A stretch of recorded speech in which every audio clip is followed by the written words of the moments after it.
प्रेम का रूप देखिए। जिसे देखने की इच्छा हो, बार बार देखने की इच्छा हो, एक बार देखा और देखते रहे, लगा कि देखा ही नहीं और देखें, देखते ही जाएं। छुआ और बार बार छूने की इच्छा हो, उसके छुअन में ही लगे कि कोई जादू है, और छुएं, बस छूते ही रहें। उसको सुनने की इच्छा हो, लगे कि वो बोलता रहे, हम सुनते रहें।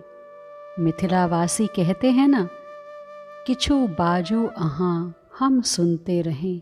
तुम बोलो, तुम बोलते रहो प्यारे, हम सुनते रहेंगे। ये है प्रेम। और इस प्रेम नगर में प्रवेश तभी है जब इस प्रेम नगर के राजा श्याम सुंदर की कृपा हो। प्रेम नगर की महारानी रति यानी किशोरी जी, श्री राधा रानी, इनकी कृपा से ही इस प्रेम नगर में हम प्रवेश पा सकते हैं, रह सकते हैं, विचर सकते हैं। इस प्रेम नगर का संविधान कैसा है? भागवत धर्म इस प्रेम नगर का संविधान है। ये शुक गोलोक में श्री राधा जी के साथ ही रहते थे। श्री जी इनके साथ खेलती थी। ये राधे राधे बोलते थे और आनंद मगन हो जाते थे, किंतु श्री राधा इन्हें बड़े प्यार से कहती थीं, ना कृष्ण बोलो, हे शुक कृष्ण कहो। ये उड़कर श्री कृष्ण के पास जाते तो वहाँ जाकर ये कहते, कृष्ण। अपनी प्यारी का शुक है ये जानकर श्री कृष्ण इसे बहुत प्यार करते, अपनी हथेली में रख लेते और बड़े प्रेम से इसे चूमते हुए कहते, ना शुक राधे कहो, हे शुक राधे कहो। ये फिर राधे राधे कहते हुए श्री जी के पास जाते। तब श्री जी हंसते हुए इसे अनार के दाने खिलाती और फिर समझाती, श्याम कहो, अब श्याम ही कहना। ये शुक फिर उड़ता हुआ श्याम श्याम कहता श्याम सुंदर के पास जाता तो श्याम सुंदर इसे फिर प्रेम से समझाते, कहते, मुझे श्याम कृष्ण सुनना इतना अच्छा नहीं लगता जितना राधे सुनना। तू मुझे प्रश्न करना चाहता है तो राधे बोला कर, उसी से मेरी प्रसन्नता है। अब यही बात शुक को समझाई श्री राधा ने। हे शुक, मुझे राधे सुनने से वो प्रसन्नता नहीं मिलती जो श्याम सुनने से मिलती है। अब ये प्यारा सा शुक सोच में पड़ गया, क्या कहा जाए। श्याम सुंदर को राधे सुनना प्रिय है और हमारी स्वामिनी को श्याम। तो आज शुक ने एक उपाय खोज निकाला। वो आज प्रातः से ही जुगल नाम ही लेकर उड़ रहा है। सखियां इसे देख रही हैं और बड़ी आनंदित हैं। इस युगल मंत्र को सुनकर सभी मुग्ध हैं और श्याम सुंदर इस शुक की चतुरता पर रीझ गए हैं। अब सभी यही गा रहे हैं, राधे कृष्ण कृष्ण कृष्ण राधे राधे। सखियां यही गा रही हैं, वृक्ष लता सब यही गा रहे हैं। ये अब सबका ही निज मंत्र बन गया है। हे शुक, तुम कुछ मेरे प्यारे के विषय में सुनाओ ना। स्वामिनी श्री राधा रानी जब शुक को ये कहती हैं तो शुक अपनी मधुर वाणी में श्री कृष्ण के विषय में सुनाते और मुग्ध हो जाती हमारी स्वामिनी। सिद्धांत कौन सा श्रेष्ठ है? एक दिन प्रश्न किया। अपना सिर स्वामिनी जी के श्री चरणों में रखते हुए शुक बोले, प्रेम, जगत में लोग दुखी क्यों हैं? करुणामयी का ये दूसरा प्रश्न था। प्रेम को जगत के लोग भूल जाते हैं, इसलिए दुखी हैं। शुक का उत्तर था, पुण्य क्या है? प्रेम करना, और पाप प्रेम से दूर चले जाना। कर्तव्य क्या है? अपनी स्वामिनी की गोद में बैठते हुए शुक ने कहा, प्रेम ही सबसे बड़ा कर्तव्य है। अनंत जन्मों के संस्कार से चित्त में पाप बैठ गया है, उसे कैसे मिटाए ये जीव। शुक ने उछलते हुए कहा, रोए और रोते हुए आपका और आपके प्यारे का नाम ले, बस पाप क्या, चित्त ही समाप्त हो जाएगा। पृथ्वी कब अपने को धन्य मानती है?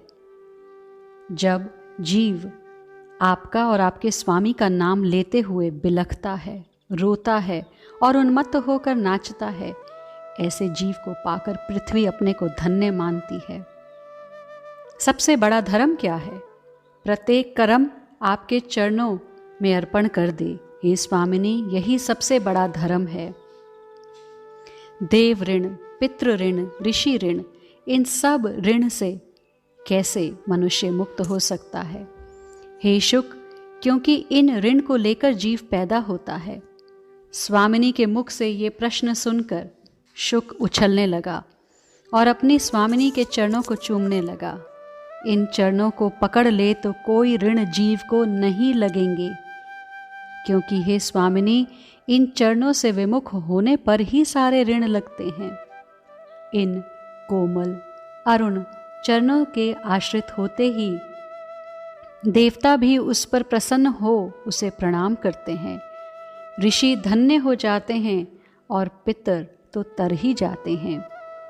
और कुछ सुनाओ, तुम बहुत मधुर और तत्व की बात बोलते हो हे शुक, और बताओ। झुक गया स्वामिनी के चरणों में वो शुक और बोला, श्रेष्ठ भक्त जब आपका नाम लेते हुए अपने आप को भी भूल जाता है, अश्रु गिरते हैं, आह भरते हुए जब वो श्वास लेता है तो उसकी श्वास से 10 दिशाएं पवित्र हो जाती हैं। वो जहाँ जाता है उस देश को पवित्र कर देता है। मैं क्या कहूँ उस प्रेमी की महिमा को, ऐसा प्रेमी तो तीनों भुवनों को पावन कर देता है।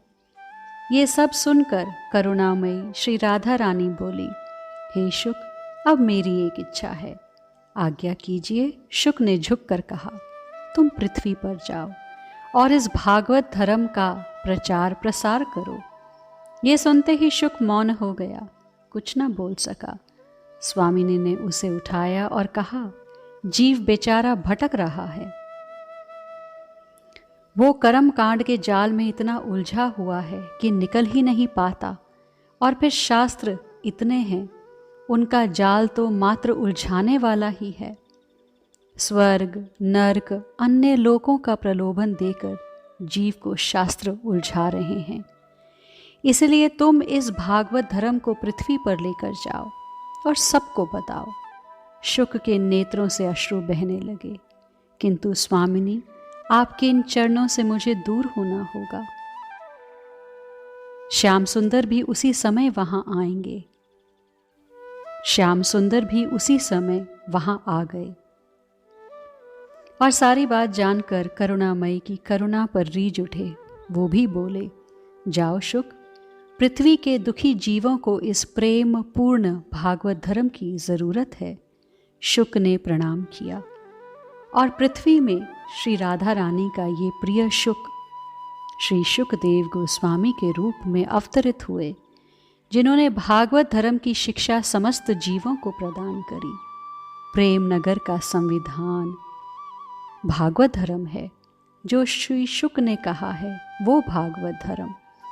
यहाँ के लोग इसी भागवत धर्म के आधार पर चलते हैं। प्रेम नगर को स्थिर करने वाला ये भागवत धर्म ही है। जो भागवत धर्म कहता है एकमात्र भगवान को मानो, उन्हीं के नाम का सिमरन करो, उन्हीं को सब में देखो, सारे कर्म उन्हीं के लिए करो, तीनों भुवनों की संपत्ति मिल जाए फिर भी अपने भगवान को एक क्षण के लिए भी मत भूलो। यही है भागवत धर्म। मूल में भागवत है, भागवत धर्म है। भागवत धर्म की अवहेलना मत करो, यही हमारा संविधान है। संविधान को तोड़ोगे तो वो उचित नहीं होगा। महापुरुष ब्रज में कहते हैं, प्रथम सुने भागवत भक्त मुख भगवत वाणी। प्रथम शब्द आया है, यानी मूल में भागवत धर्म ही है जो आगे रसोपासना की नींव है। शास्त्र अध्ययन, शास्त्रों का अभ्यास, शास्त्रों का स्वाध्याय, ये आपको भगवान का प्रिय नहीं बनाता। आपने बहुत शास्त्र पढ़ लिए, उससे आपका ज्ञान अवश्य बढ़ जाए, किंतु जो हमारा सनातन साजन है वो तो प्रसन्न होता है भाव से, गाढ़ राग से, अनुराग से। तो क्या ये आवश्यक नहीं है? शास्त्रों का स्वाध्याय आवश्यक नहीं है? है, बिल्कुल है। ये हमारे प्रेम नगर की सुरक्षा के लिए है। आपको इतना तो ज्ञान होना ही चाहिए कि आपके प्रिया प्रियतम ही सब कुछ हैं। उनके चरणों में हमारी रति, अनुरक्ति, ये समस्त शास्त्रों का सार है। सार शास्त्रों का है। इसलिए शास्त्र पढ़ने आवश्यक हैं कि हमें प्रीति हो जाए प्रियालाल के चरणों से। कोई वाचाल शास्त्री आपके पास आ गया, कोई शास्त्रों का तथा कथित विद्वान आपके पास आ गया और चुनौती दे कहने लगे कि तुम ये क्या कर रहे हो? अरे, भगवान को भोग लगा रहे हो। इन दिनों पितरों का श्राद्ध करना है, पितृपक्ष चल रहा है, पितरों को खिलाओ, पिंड बनाकर पितरों को दो। देखो, शास्त्र ऐसा कहते हैं।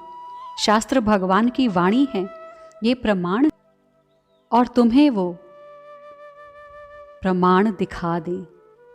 अब उस समय कैसे अपने प्रेम नगर की रक्षा करोगे? तुम्हें किंचित भी नहीं पता कि शास्त्र क्या कह रहे हैं। तो तुम्हारा तो प्रेम नगर उस विद्वान ने उजाड़ दिया एक क्षण में। अरे, तुम्हारे परिवार में तो मृत्यु हुई है ना, तुम्हें तो पातक लगा है, कोई जन्म ले रहा है, सूतक पातक के चक्कर में हो, और तुम भगवान की पूजा कर रहे हो। तुम पाप कर रहे हो। देखो, शास्त्र में ये लिखा है सूतक पातक, और वो तुम्हें दिखा दे, वो तुम्हें चुप कर दे, तुम लगे कि हाँ, बात तो सही है, शास्त्र विरुद्ध जाना तो ठीक नहीं है, और तुम अपने प्रियलाल आराध्य की सेवा छोड़ दो, उन्हें भोग लगाना छोड़ दो, तो लूट ले गया वो शास्त्री तुम्हारे प्रेम नगर को। इसलिए एक सेनापति आवश्यक है जो बलशाली हो, अभ्यस्त शास्त्र नाम का सेनापति। इसके लिए तुम कुछ कुछ शास्त्र को देख लिया करो, स्वाध्याय कर लिया करो शास्त्रों का।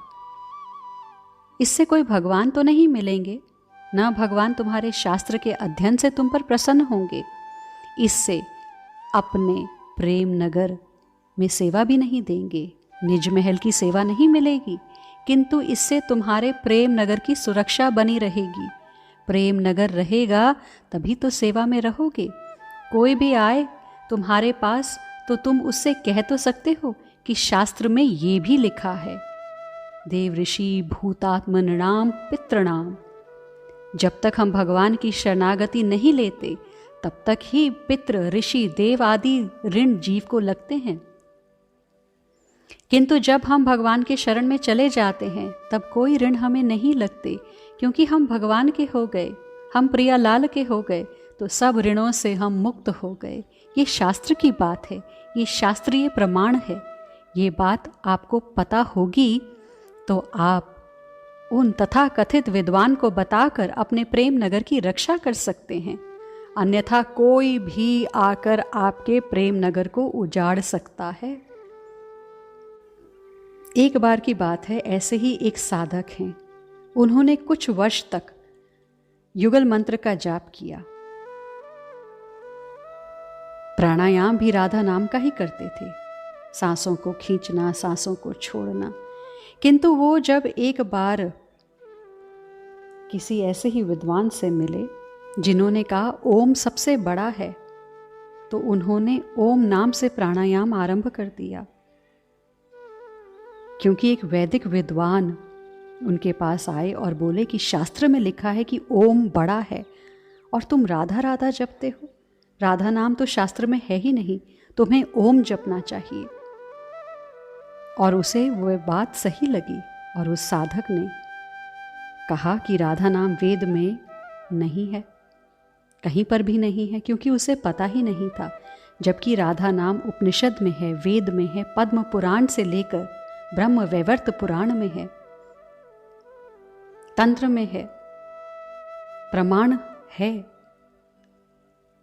ओमकार जो है निराकार ब्रह्म रूप है, किंतु ब्रह्म क्या करेगा बिना शक्ति के?